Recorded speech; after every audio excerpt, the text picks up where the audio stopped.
ملکی سیاست نے دو بھائیوں کو آمنے سامنے کھڑا کر دیا۔ وفاقی وزیر اسد عمر نے معاشی ترقی کے گن گائے، لیگی رہنما محمد زبیر نے آڑے ہاتھوں لے لیا۔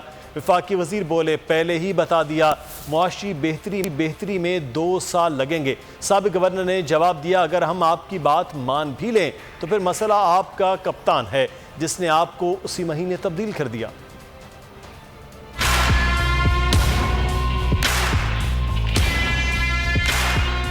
دو بھائیوں کا چوچے پر آمنا سامنا، چھوٹے بھائی نے معاشی بہتری کی داستان سنائی، بڑے نے آڑے ہاتھوں لے لیا۔ وفاقی وزیر اسد عمر نے 3 اپریل 2019 کی گفتگو کی ویڈیو ٹویٹ کی، کہا یہ چور رہے ہیں، اچانک معیشت کی رفتار کیسے تیز ہو گئی۔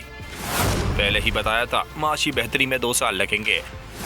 پہلے دن سے عمران خان حکومت کی واضح حکمت عملی ہے، معیشت کو دیر پا ترقی کے راستے پر گامزن کرنا ہے، فوری مقبولیت کے فیصلے نہیں کرنے۔ رہنما نون لیگ محمد زبیر نے جوابی ٹویٹ داغ دیا، لکھا، پہلی بات معیشت تباہال ہے، افراد سر ریکارڈ ہونے کی حد پر ہے، 2 کروڑ سے زیادہ افراد کو غربت کی لکیر سے نیچے دھکیل دیا گیا، موجودہ دور میں 50 لاکھ افراد روزگار سے محروم ہو گئے۔